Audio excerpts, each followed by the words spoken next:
Alors, alors, bonjour à tous. Donc on va étudier un texte pour introduire cette année consacrée au terme du saint et du pur, Kadosh et Tahor. On va commencer par un texte du Talmud qui en fait mêle les deux notions de sainteté et de pureté.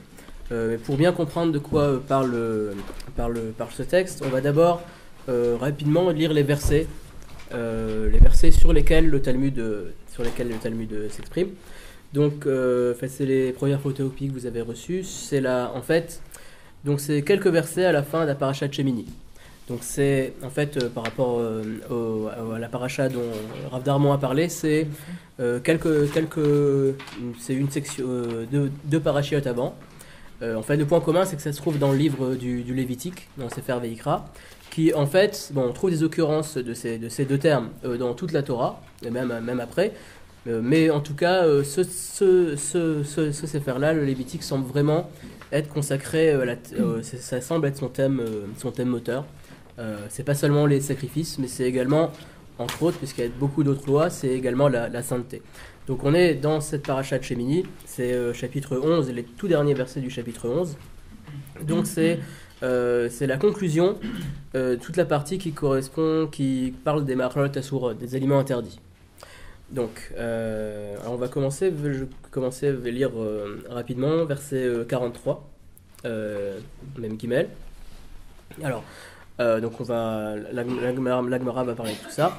Al teshaketsu et nashotechem, ne souillez pas votre âme, bechol asheretz à Chorès, par toutes les vermines qui pullulent, velo titamu bahem, on va surtout parler de cette partie-là, velo titamu bahem, vous ne vous impurifiez pas par eux. Venez Vietembam et vous souillerez, vous rendrez impur. Verset même d'Alet, Ki ani Hashem Elokechem, car je suis Hashem votre Dieu. Veit kadashtem, vous sanctifierez Veitem kedoshim, et vous serez saints. Ki kadosh ani, car je suis saint. Velo tetamu et nafshotechem, vous n'impurifiez pas votre âme. Bechol asheretz aromes à la reste par toutes les reptiles qui cheminent sur la terre. Donc dans ce verset aussi, on voit, dans ces deux versets, on a déjà vu qu'il y a un rapport entre la Touma, c'est le verset 43, et la sainteté, et c'est le verset 44 qui parle aussi de l'impureté. On va terminer. Ki ani Hashem, car je suis Hashem, Amalé etrem eretz Misraïm, qui vous a fait monter de la terre d'Égypte, Yot lachem Elohim, pour être pour vous Dieu, Veitem kedoshim, vous serez saints, Ki kadosh ani, car je suis saint. Après, un tout petit résumé des aliments interdits. Zot Torah Tabeim Be'aov, c'est ça la loi des animaux et des oiseaux. Vechol Nefesh Achaya, de tout être vivant. Romesed Bamaïm, qui pullule dans l'eau. Ou Lochol Nefesh, et de tout âme. Ashoreses Alaretz, qui chemine sur la terre. Le Havdil, pour séparer, Ben Atame ou Ben Atahor, entre ce qui est impur et ce qui est pur. Ou ben achaya anechelet, entre l'animal qui sera mangé, ou ben achaya asher loteachel, et entre l'animal que vous ne mangerez pas. Donc, en réalité, sur chacun de ces versets, il y a beaucoup de développement talmudique. Chaque verset, en fait, on voit dans Rashi aussi, si vous pouvez regarder Rashi. En fait, chaque verset, c'est une sugya, c'est un sujet talmudique en soi. Mais on va s'intéresser plutôt au verset 43 et verset 44. Donc, on peut prendre les Gemarot.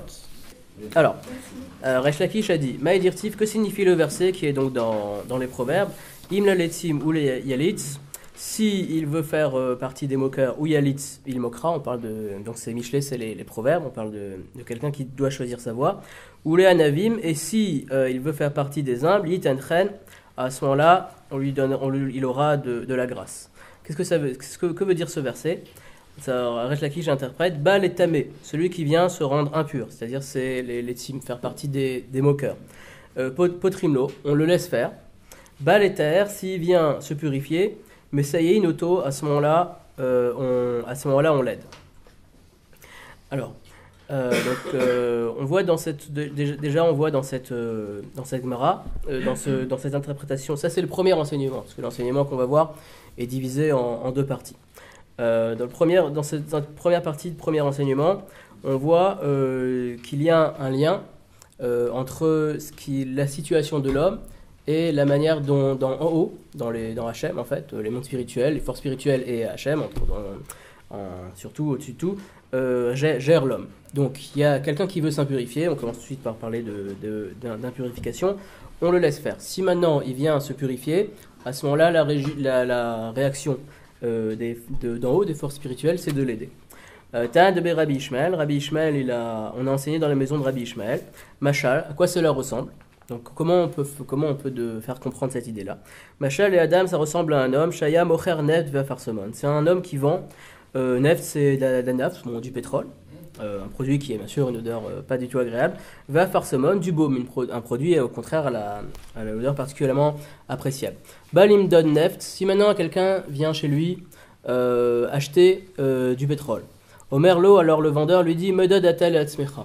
À l'époque, enfin même encore maintenant, quand on prend des produits bruts comme ça, c'est le marchand lui-même qui les mesure. Donc là, quand quelqu'un va acheter du pétrole, il doit lui-même, l'acheteur, le vendeur, doit procéder à la mesure. Si maintenant il va à quelqu'un qui vient acheter un produit particulièrement à l'odeur désagréable, Omer Lo, il lui dit Medod atel et atzmecha.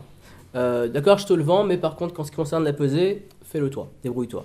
Balimdod afarsemon, si maintenant il vient, donc veut acheter du baume, et donc il est obligé, le vendeur, de faire la mesure de ce baume, Omer Lo, il lui dit Amtenli, attends-moi, Hachem Dod Imcha, jusqu'à ce que moi aussi on va faire la mesure à deux, que dès Shenid Basem Ani Veata, pour que nous puissions nous odorifier, avoir tous les deux nous parfumer, moi et toi. Donc ça c'est la fin de la première partie de la Gemara. On va voir pourquoi la Gemara a ramené ça, qu'est-ce que Rabbi Ishmael, Tanavé Rabbi Ishmael a rajouté par rapport à Resh Lakish. Deuxième partie, ça c'est particulièrement lié au passage de la Torah qu'on a vu. Tanavé Rabbi Ishmael, donc on a enseigné toujours dans la maison de Rabbi Ishmael, Avera metem temet libo shel adam. La Avera obstrue ou bouche libo shel adam, le cœur de l'homme. Sheneemar, donc ça c'est notre verset. Velo titamu baem, vous ne vous impurifierez pas par elle, donc vous ne ferez pas des choses qui vont vous rendre impurs. Venitam tembam, et en fait quand on lit le sens littéral, ce qui a marqué c'est venitam tembam, c'est vous souillerez, vous seriez impur par elle. La conséquence, ce sera le conséquent du fait qu'on s'impurifie, ce sera qu'on sera rendu impur. La Gemara elle interprète. Alors Rachid explique parce que le mot venut matembam, la deuxième occurrence, normalement devrait avoir un aleph, pour que ce soit la racine, qu'on reconnaisse bien la racine tamé, ce qui est impur. Mais il n'y a pas de aleph, donc on peut lire autrement, on peut vocaliser autrement. Donc c'est une dracha, al tikré, ne lis pas, c'est une dracha assez classique dans la littérature rabbinique. Al tikré venit matem, ne lis pas, vous vous impurifierez. Et là, venit tamtem, vous serez obstrué. La shom timtum, la shom tama, quelque chose qui est couvert. Alors, ça c'est ensuite la Gemara ça c'est l'enseignement essentiel. Ensuite la Gemara va justement approfondir cet enseignement. Tanu Rabbanan, nos sages ont enseigné Velo titamu baem, venitam tembam. C'est exactement le même verset qui est repris. Donc vous vous impurifiez par eux et par elles, et sinon vous seriez impurs. Adam et tameatzmo meat. Donc ici on analyse plutôt la relation de cause à effet que la Torah a mis en évidence, parce que la Torah semble se répéter. Vous ne vous impurifierez pas et vous serez rendu impur. Donc comment la Gemara rend compte de cette relation de cause à effet. Adam et tamé atzmo meat. Si un homme se rend impur un petit peu, mais tami moto arbe. À ce moment-là, on le rend impur encore plus. Non, a priori, c'est toujours les mêmes forces spirituelles dont on va parler. On va voir on va essayer d'expliquer exactement comment marche ce processus. De la même manière, c'est toujours la suite de la Gemara. Milmata, s'il s'impurifie en bas, dans ce monde, mais tami moto milmala, on le rend impur en haut. Donc c'est au niveau spirituel. Beolamazé, s'il se rend impur dans ce monde-ci, mais tami moto l'olamaba, on le rend impur dans le monde futur. Tanu Rabbanan, la Gemara continue, justement pour ne pas rester sur une note négative, on va interroger interpréter le verset qui est juste après. Tanu Rabbanan, ça j'ai enseigné, Veitkadishtem, vous purifierez, Veitem kedoshim, mais vous serez saints. De la même manière, ça marche dans l'autre sens aussi. Dans le sens positif, Adam et Kadesh Atzmo Meat Mekachim Otorbe. Un homme se rend pur. Alors, sanctifie un petit peu, on le sanctifie beaucoup. Milmata mekachimoto milmala, s'il se sanctifie en bas, on le sanctifie en haut. Beolamazé, si c'est dans ce monde-ci, mekachimoto lolamaba, on le rend pur dans le monde futur. Donc là aussi, on a en fait ça c'est la deuxième partie de la Gemara, on a une autre dimension. Si dans la première partie on avait une dimension qui semble aller d'en haut en bas, ou d'en bas en haut, c'est selon les actes de l'homme que quelque part Hachem réagit. Ici on a une dimension qui semble compléter, c'est une dimension qui va en l'ordre croissant. Il y a d'abord une petite impureté, une petite sainteté, et après ça débouche carrément, on passe de quelqu'un qui se sanctifie un petit peu, et on va arriver à quelqu'un qui va être sanctifié dans le monde futur. Donc tout ça, c'est ce qu'on va tenter de voir comment est-ce que marche ce processus-là. Alors, d'abord, il faut voir exactement de quel... donc, deux petites réflexions juste avant de voir le texte que j'ai choisi pour expliquer.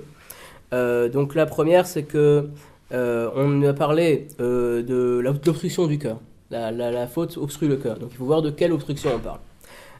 Deuxième réflexion, en fait, c'est aussi pour ça que j'ai choisi ce texte, c'est qu'on voit que dans tout ce passage-là, alors que souvent ils sont séparés, on voit qu'on passe indifféremment de la pureté et l'impureté à la sainteté. Par exemple, ici on voit, c'est la Torah qui s'exprime ainsi, mais on le voit bien de la Gemara. Si dans le sens négatif, on avait Adam metame atzmo meat, un homme s'impurifie un peu, le sens positif, ça va pas être un homme se purifie. On aurait pu dire Adam metaher atzmo meat, un homme se purifie. Non, la Torah, la Gemara dans sa suite fait exprès de prendre comme pendant de l'impureté la sainteté. Ça aussi, on voit que c'est des notions qui ne sont pas forcément liées. Par exemple, dans le cadre des lois de pureté et d'impureté, tout ce qui concerne par exemple les reptiles morts ou le cadavre, la dépouille d'une personne, on ne va pas forcément parler de sainteté, on va parler de pureté, mais en fait c'est des domaines qui, ici en l'occurrence, peut-être c'est parce qu'on parle de domaine éthique ou moral, ça s'interfère. Alors le texte que j'ai choisi pour interpréter ceci, c'est le texte du Messiat Yesharim. Donc le Messiat Yesharim du Ramchal, c'est un des grands livres de Moussar, en fait. Donc c'est du mouvement, un des grands livres d'éthique qui est étudié beaucoup dans tous les endroits, dans toutes les yeshivot. C'est un texte fondamental qui en fait se présente comme un traité pour arriver à atteindre les niveaux spirituels les plus élevés. Et donc la particularité, il se l'est basé lui-même sur une phrase de la Gemara, donc il tire ses sources très en amont, mais comme il possède comme particularité, en fait on pourrait dire c'est un peu quelque part une encyclopédie de toutes les parties éthiques de la Torah, puisque on a énormément d'enseignements qui touchent à tous les domaines de la morale, disséminés dans les Midrashim ou dans le Talmud. Et en fait, c'est pas évident de savoir comment les agencer. Alors justement, donc lui, il permet chaque enseignement de la Gemara, pas chaque enseignement évidemment, mais beaucoup d'enseignements sont justement agencés. Et là, c'est un très long chapitre, le chapitre 11, donc du Messiat Yesharim, très long, qui justement parle de la manière.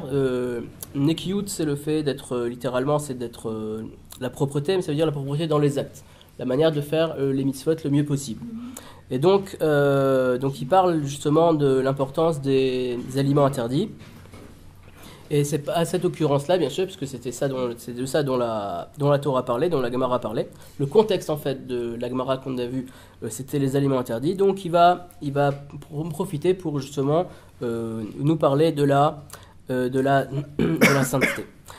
Alors, donc il a parlé en amont justement des aliments interdits. Alors je vais vous lire. Va'amekel ba'em b'makom she'amru le'achmir. Donc celui qui se montre léger avec les aliments interdits et donc ne respecte pas les prescriptions des sages. Et Noéla mashrit le nafsho. En fait, il détruit son âme. Ça veut dire c'est à lui qui se fait du mal. On va voir. Chachamro besifra, et ainsi on a dit dans le Sifra, donc c'est le Midrash halachique qui commente verset par verset le Lévitique. Lotitamu ba'em venit metemba, donc c'est notre verset. Vous ne vous impurifiez pas par eux et vous serez impurs. Imetami metemba, si vous vous impurifiez par ces aliments interdits, Sofrem le tamebam, vous finirez par être encore plus impur. Veinu, c'est-à-dire. Alors il explique comment ça marche, mais en fait toute cette partie va le développer. Qui amachalot à asurot, parce que les aliments interdits, marnissim tumam mamaj belibo ou nafsho shaladam. Elles font pénétrer de l'impureté réelle dans le cœur et dans l'âme de l'homme. Ça c'est la phrase importante qui va nous permettre de comprendre toute la Gemara, jusqu'à ce que la sainteté d'Hachem, en fait sous-entendu, et on va voir ça, qui est en fait en nous, à ce moment-là, elle va disparaître. Mistaleket, elle s'enfuit, ou mitraket, elle s'éloigne de lui. Donc ça veut dire que là, il parle en l'occurrence des aliments impurs, mais c'est la même chose pour n'importe quelle interdiction. En fait, on a une sainteté et en fait, si on fait des avérotes, ça va les faire disparaître. Il va expliquer pourquoi en particulier, pourquoi c'est exprimé par rapport aux aliments interdits. Maintenant, il va ramener le Gemara justement pour illustrer son propos. Veu maché amrou bechas, c'est ce qu'ils ont dit dans le Shas, donc dans le Talmud.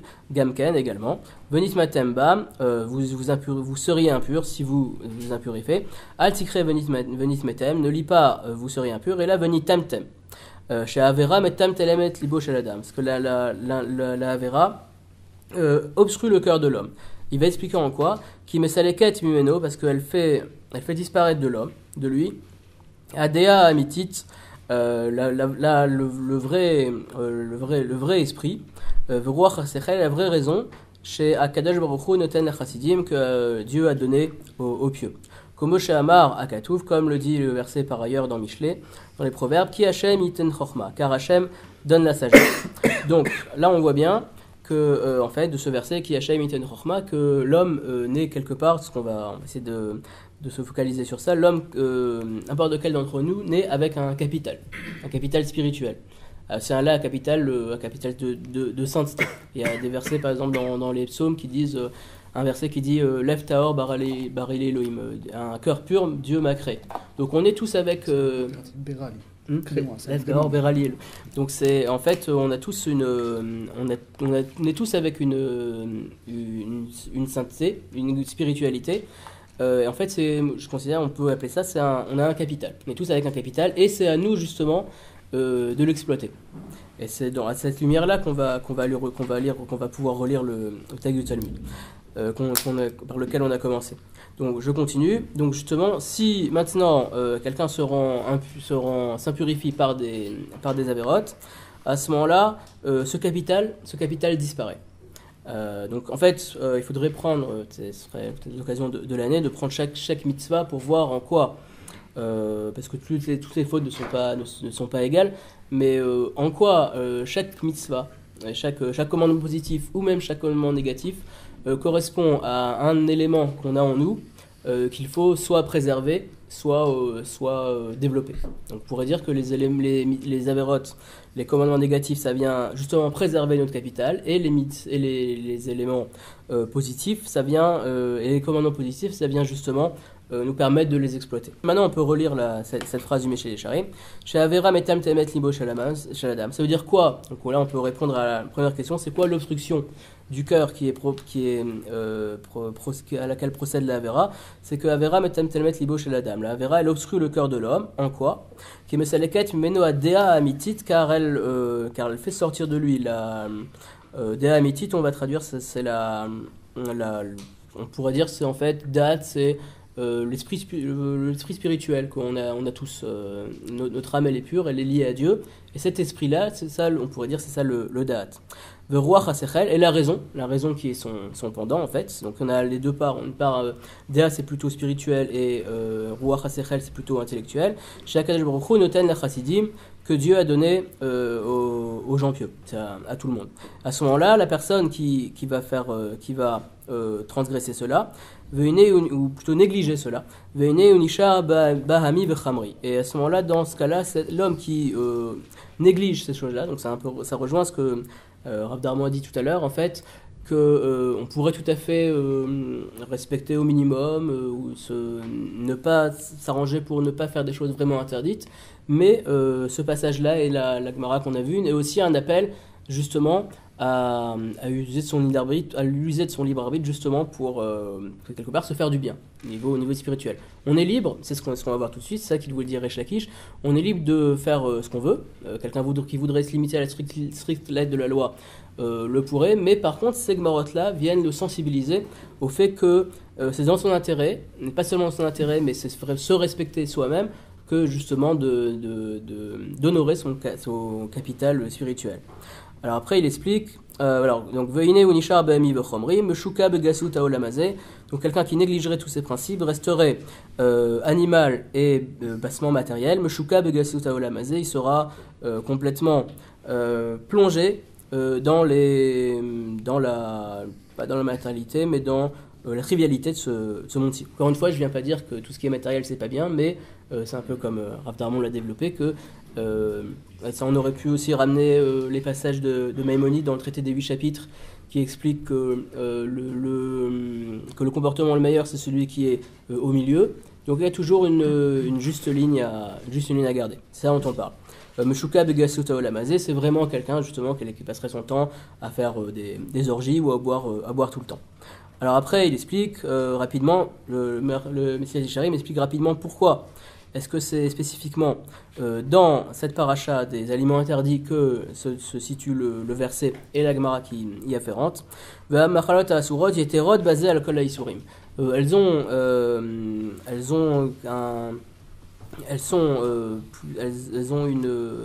quelque chose de plus grave par rapport aux autres interdits. Kevan Shem Nichnasim Begufo Shel Adam.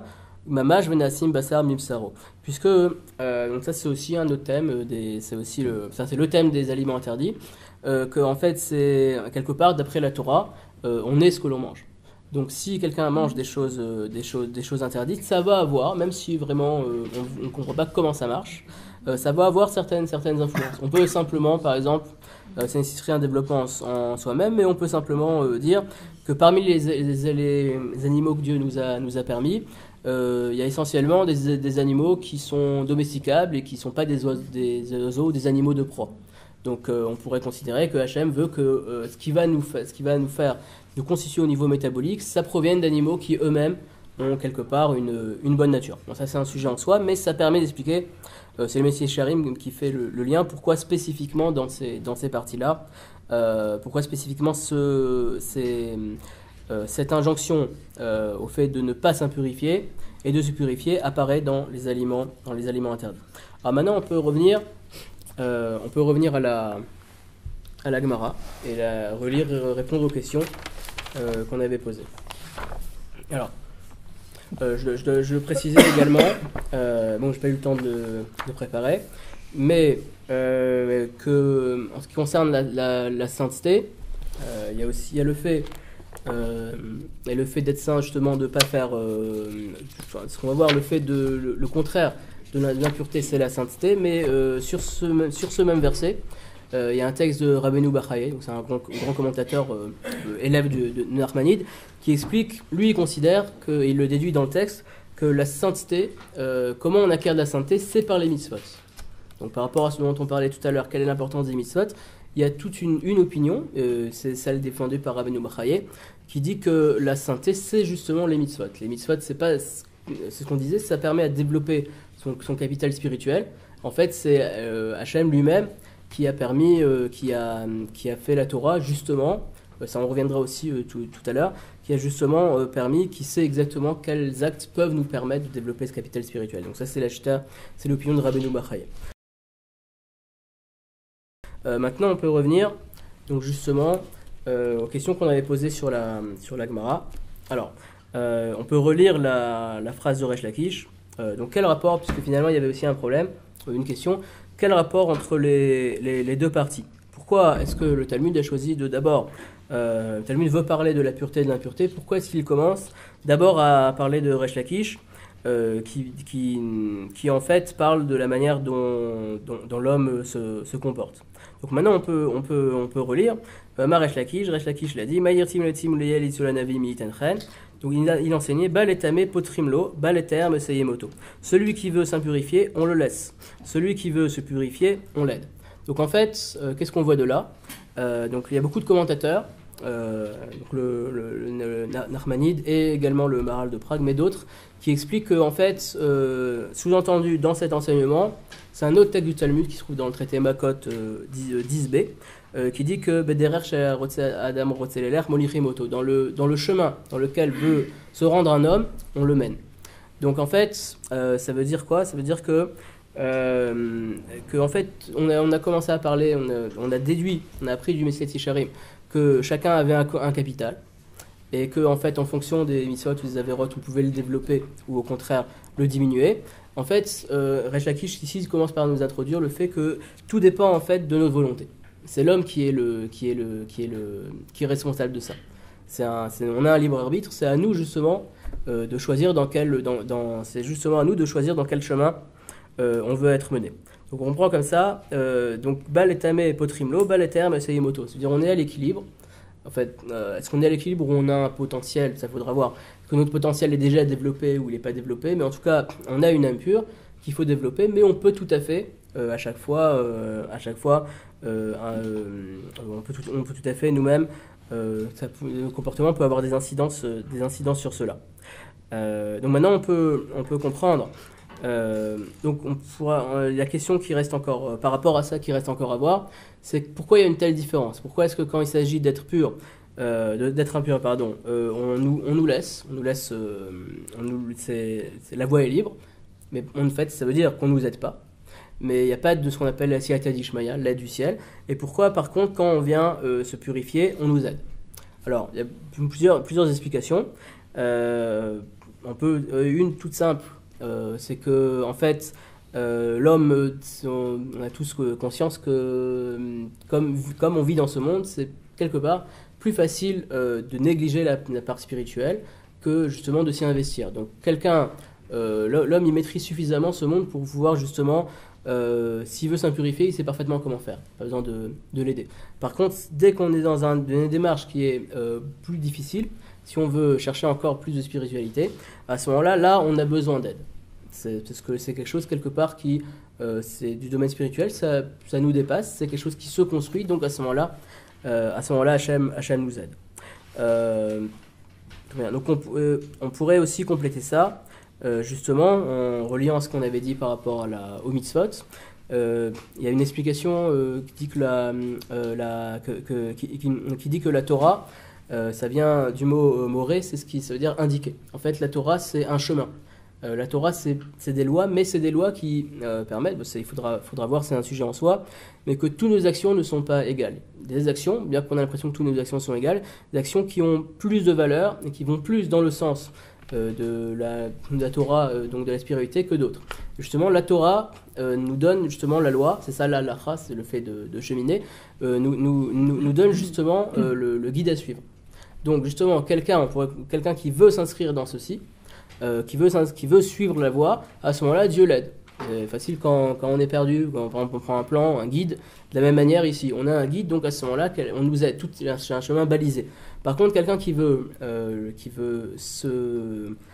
s'éloigner de cette voie, à ce moment-là, il peut tout à fait, mais il n'y aura rien pour l'aider. Justement, potrimlo, on peut le laisser. C'est un peu dans ce sens-là qu'il faudra comprendre justement l'exemple qui a été donné par la Gemara. Donc on revient, Tana Rabbi Ishmael, Machal Adam Shayam Ocharnet Vafarsemon. C'est l'exemple de quelqu'un qui vendait un produit malodorant et un produit odorant. Balim don neft, Amerlo Medod Atal Atzmecha. Si il doit, pour les besoins de la vente, mesurer du pétrole, un produit malodorant, il dit à l'acheteur, mesure-le mais débrouille-toi, fais-le tout seul. Balim de Nefarseman, s'il vient mesurer du baume, Omerlo, il lui dit Amtenli Hachem-dod imcha. Attends-moi que je sois disponible pour pouvoir mesurer avec toi. Que déjà Nivasem Anivata pour que nous soyons parfumés tous les deux. Donc, en quoi la Gemara a rajouté par rapport à l'idée de Rabbi Ishmael, on peut dire justement que quelque part, c'est vrai que nous on est dans un monde où on a libre arbitre, on peut faire ce qu'on veut, mais par la Torah, on sait exactement ce que Hachem veut. C'est vrai que Dieu a créé des lois naturelles, mais par contre, lorsqu'il s'agit de construire quelque chose, à ce moment-là, lui, il est. Alors, n'importe quelle action, d'après les lois que Dieu a mis dans le monde, va se réaliser. Par exemple, si on prend un couteau et qu'on l'enfonce dans quelqu'un, c'est les lois de la nature, même si c'est une grande interdiction, on l'a tué. Et de la même manière, si on fait une mitzvah, à ce moment-là, les mêmes lois permettent de faire cette mitzvah. Donc c'est ça que la Gemara veut dire. La Gemara veut dire que lorsqu'il s'agit de construire, à ce moment-là, Dieu c'est ça qui nous aide, ça veut dire il est avec nous, il aide puisque justement on remplit son projet. C'est ça l'idée que Janivasem Anivata, le fait que nous parfumions tous les deux, ça veut dire que Hachem a créé le monde, bien que bien sûr il n'en a pas besoin, mais en fait il a créé le monde pour qu'on fasse des mitzvot, et donc justement le fait de faire les mitzvot, c'est participer au projet de Dieu. Donc c'est pour ça que lui il est heureux lorsqu'on fait des mitzvot. Par contre, comme il y a un libre arbitre, il ne peut pas nous empêcher d'acheter justement ce qui est comparable à Neft, un produit malodorant, mais à ce moment-là il nous laissera. C'est comme ça que la Gemara comprend que celui qui vient s'impurifier, on le laisse, celui qui vient se purifier, on l'aide. Maintenant, on peut comprendre aussi la dernière partie de la Gemara, que tout dépend de l'homme. Tanadbe Rabbi Ishmael, Avera metam temet libo shel adam. Maintenant, on comprend c'est quoi le timtum. Ça veut dire, c'est un sujet en soi, mais ça veut dire que, comme j'ai déjà dit, les actes que l'on fait ne sont pas anodins. En fait, quand bien même on ne s'en rendra pas compte, dans un sens comme dans l'autre, des fois, quelqu'un qui sera enfoncé dans un acte impur aura du mal justement à revenir à cet équilibre et à réavoir accès à son âme qui est pure. Donc c'est ça, metam temet libo shel adam. On parle ici d'une obstruction spirituelle. De la même manière que quand on fait un acte bien plusieurs fois, ça aussi c'est Narmanide aussi, c'est Maïmonide qui développe aussi dans le traité des 8 chapitres, que quand on fait un acte bien plusieurs fois, à ce moment-là il devient naturel pour nous. Et de la même manière, dans l'autre sens, et c'est ici dont la Gemara parle, quelqu'un qui fait un acte négatif, ça va impurifier, ça va plutôt boucher, obstruer sa juste perception des choses.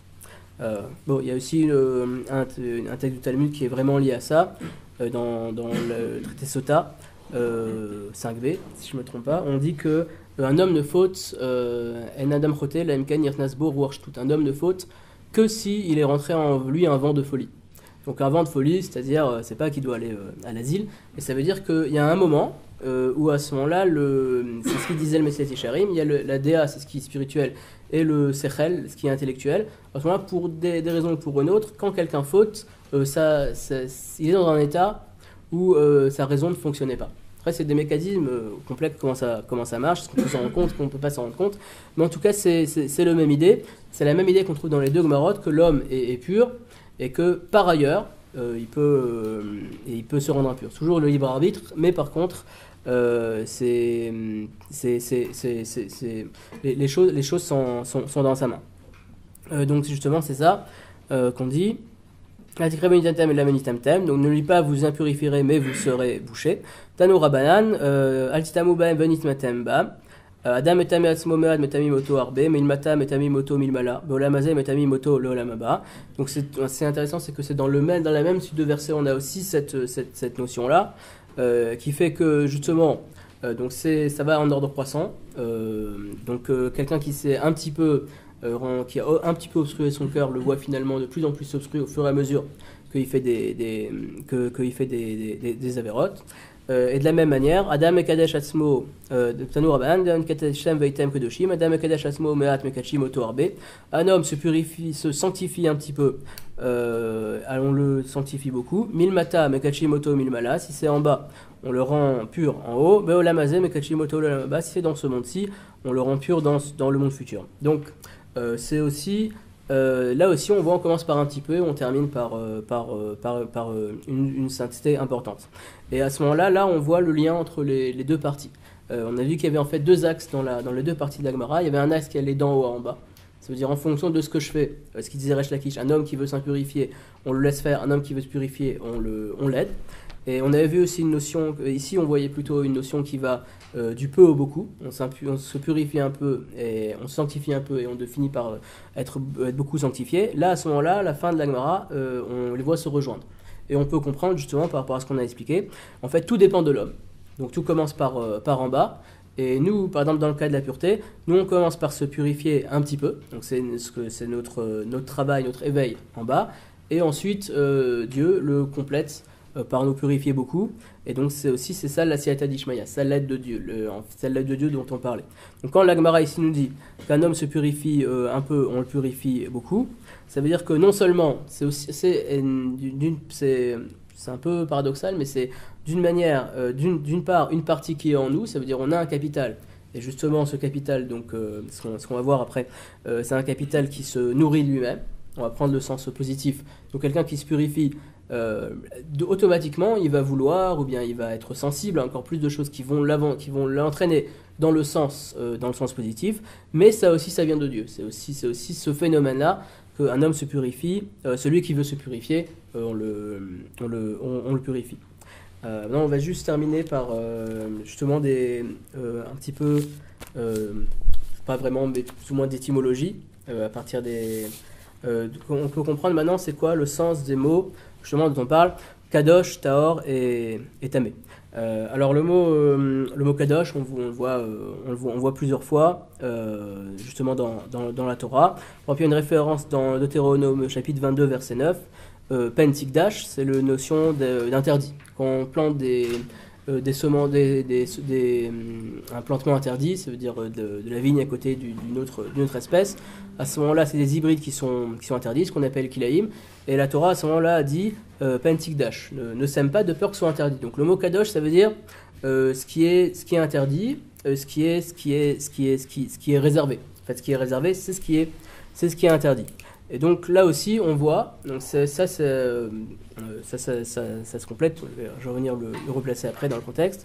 Le mot Tahor et le mot Tamé, par contre, je me suis basé sur l'étymologie qui est ramenée par le Rav Shimshon Raphaël Hirsch dans son commentaire.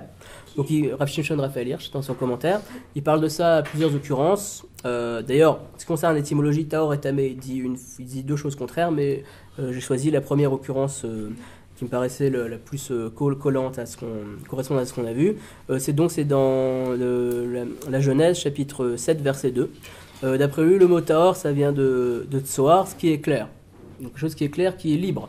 En fait, c'est le fait d'être disponible pour recevoir ce qu'il appelle Shefa Eloki, c'est-à-dire les forces spirituelles qui viennent. Donc c'est exactement ce qu'on a dit, c'est que la personne, qu'elle l'ait développée ou pas, a un capital spirituel. Et donc à ce moment-là, le Tahor, c'est le fait justement d'entretenir ce capital spirituel et donc d'être disponible pour recevoir par le biais des mitzvot, comme le dirait Rabbeinu Bachaye, ou par toute autre chose. Peut-être que simplement quelqu'un qui est dans cet état-là sera plus sensible à un texte qu'il va lire ou un discours qui va l'impressionner, donc il va encore plus l'amener à accomplir. Donc il est plus disponible pour recevoir ce qui vient de Dieu. Par contre, le mot tamé, ça vient de tamam, ce qui est trouble. On a vu dans la Gemara, c'est un peu la même idée. Nitmatemba, c'est le mot ce qui est caché. Donc à ce moment-là, c'est quelqu'un qui ne peut plus recevoir, qui est trouble. Donc à ce moment-là, son capital a disparu en fait. Il est aux prises avec d'autres choses.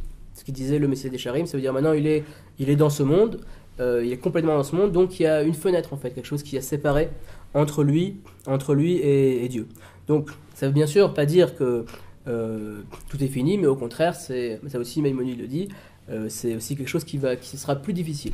En tout cas, c'est important de savoir où est-ce que la personne se trouve. Et par contre, donc le mot kadosh, c'est ce qui est interdit, ce qui est réservé. On pourrait justement terminer par là en disant que pourquoi est-ce que la Torah et la Gemara passent de Tahor, sans arrêt de Tamé à Kadosh, et le mot Tahor, il est sous-entendu, mais il n'est pas là, on remplace par le mot Kadosh.